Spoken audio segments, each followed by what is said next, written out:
السلام عليكم ورحمة الله وبركاته الحمد لله رب العالمين نحمده ونصلي على رسوله الكريم أما بعد সম্মানিত দিনী বন্ধুরা, একটি পোস্ট আমার নজরে এসেছে, আর তা হলো যে সম্মানিত এক দিনী বোন সম্ভবত তিনি একটি পোস্ট করেছেন যার মধ্যে লেখা হয়েছে যে সৌদি আরবের 70 জন ওলামায়ে কেরাম ফতোয়া দিয়েছেন যে টেলিফোনে হ্যালো কথাটি বলা হারাম, কারণ হ্যালো অর্থ হলো জাহান্নামী। এবং যদিও ইংরেজরা নিজেরা ফোন করে হাই এবং পিক বলে ইয়েস বলে, তো এই ক্ষেত্রে বলুন আসসালামু আলাইকুম, এই কথাটি বলুন।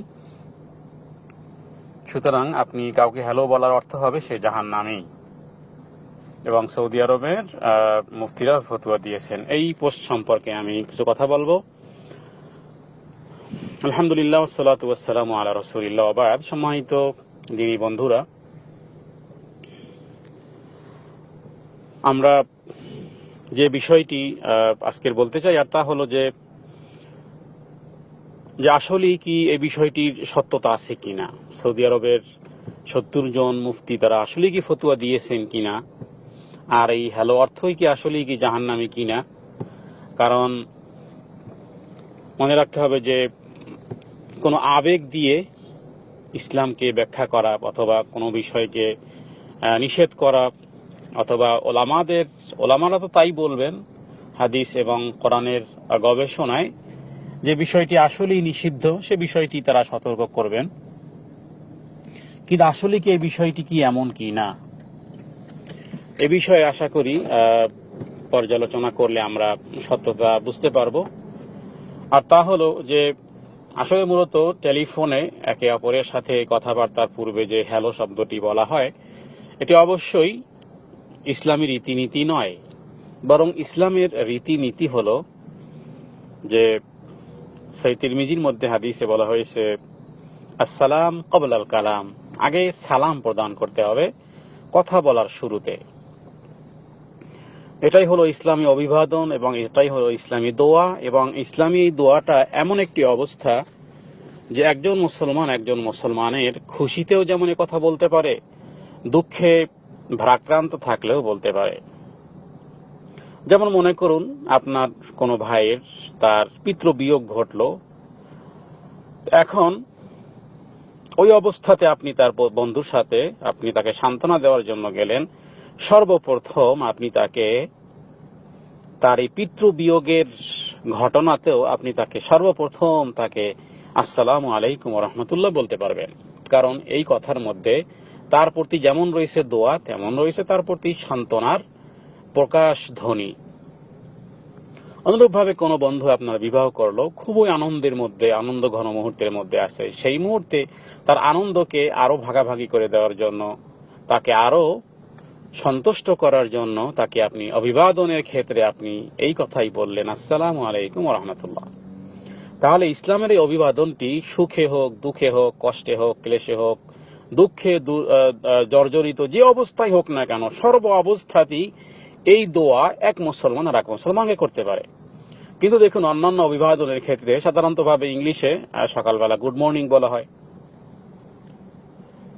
তো যদি কোনো ভালো অবস্থা থাকে, ভালো মুড থাকে, তাহলে আপনি তাকে গুড মর্নিং বললেন। কিন্তু দেখা গেছে ওই বন্ধুর পিতৃবিয়োগ ঘটলো, এই ক্ষেত্রে আপনি সকালবেলায়, যেই সকালে তার পিতা মারা গেল, এখন ওই পিতার লাশের সামনে আপনি তাকে সমবেদনা জানাতে গিয়ে যদি আপনি তাকে বলেন হাই ফ্রেন্ড গুড মর্নিং, তখন সেটা কিন্তু না আপনি ব্যাড মর্নিং বলতে পারবেন না আপনি গুড মর্নিং বলতে পারবেন। তাহলে অবস্থার প্রেক্ষাপটে এই শব্দগুলো পরিবর্তন হয়ে যায়, কিন্তু ইসলামের এই অভিবাদন সর্ব অবস্থাতেই বলা যায়।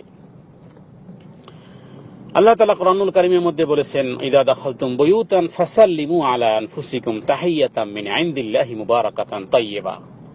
এই উত্তম অভিবাদনের কথা আল্লাহ তাআলা এই কোরআনুল কারীমের মধ্যে বলেছেন।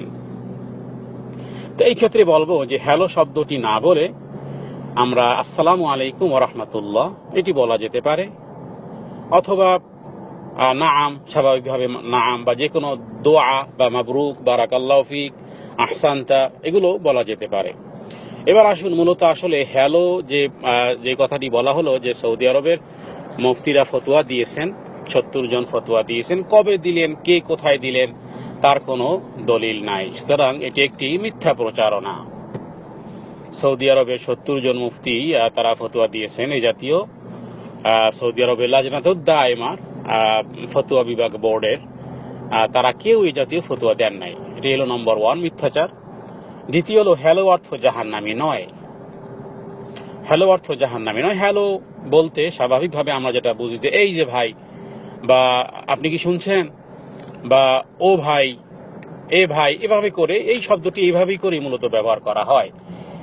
আর সাধারণতভাবে হ্যালোর ব্যাপারে যেই ব্যাখ্যাটি দেওয়া হয় যে টেলিফোনের যিনি আবিষ্কারক তিনি প্রথম কথা বলেছিলেন হ্যালো, বিজ্ঞানী আলেকজান্ডার গ্রাহাম বেল। তিনি তার প্রেমিকা মার্গারেট হ্যালো, যার প্রেমিকার নাম ছিল। তো এই বিজ্ঞানী আলেকজান্ডার, বিখ্যাত বিজ্ঞানী আলেকজান্ডার গ্রাহাম বেল যখন টেলিফোন আবিষ্কার করলেন, তার প্রেমিকাকে প্রথম তিনি, যার নামই ছিল মার্গারেট হ্যালো, তাকে হ্যালো বলে সম্বোধন করলেন, তার ভালোবাসার প্রমাণ প্রকাশ করলেন। অর্থাৎ প্রথম কথা ছিল হ্যালো, সেখান থেকে হ্যালো এসেছে। যদিও এই গবেষণাটি অনেকে বিরোধিতাও করেছেন এই কারণে যে বিজ্ঞানী আলেকজান্ডার গ্রাহাম বেল তিনি এই টেলিফোন বানিয়েই তো আর তার প্রেমিকের সাথে কথা বলতে পারেননি। তো যার কারণে এটি আসলে আলাদা একটি শব্দ। আর হ্যালো শব্দের লোগাতান অক্সফোর্ড যেই ইগুলো আছে আপনার বিশ্বকোষ অথবা শব্দ চয়নের যতগুলো গ্রন্থ রয়েছে এর মধ্যে হ্যালো অর্থ জাহান্নামী এটা না কোনো আরবির অর্থ আসে, আর না কোনো এটা কোনো অভিবাদনে কোনো লোগাতে এই কথাটি লেখা আছে। সুতরাং এটিও একটি মিথ্যাচার। তবে যেটা সাধারণতভাবে বলা হয়, যেটা মার্গারেট হ্যালোকে তিনি টেলিফোনে আবিষ্কারক তিনি প্রথম বলেছেন, এটা হতেও পারে, নাও হতে পারে। বাকি হ্যালো অর্থ জাহান্নামী নয়, এটাই মূলত বিশুদ্ধ কথা। তবে আমরা মুসলমান সংস্কৃতি, আমরা অবশ্যই হ্যালোর পরিবর্তে, হাই হ্যালোর পরিবর্তে, এর মধ্যে কিছুই নাই।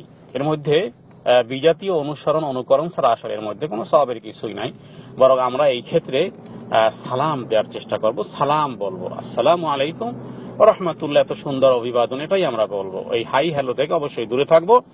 তবে যাই হোক, যে বিষয়টি আলোচনা করা হয়েছে সৌদি আরবের মুফতিদের নামে এবং হ্যালো অর্থ জাহান্নামী, এই কথাটি নিরর্থক, ভিত্তিহীন কথা। সুতরাং এই জাতীয় কথা মানুষকে প্রচার করে মানুষকে ভয় দেওয়ার কোনো অর্থ নাই, কারণ যার পিছনে কোনো দলিল নাই আর যেটির মূলত সত্যতা নাই, সেগুলো আমরা প্রচারণা থেকেও দূরে থাকবো। আল্লাহ তাআলা আমাদেরকে তৌফিক এনায়েত করুক।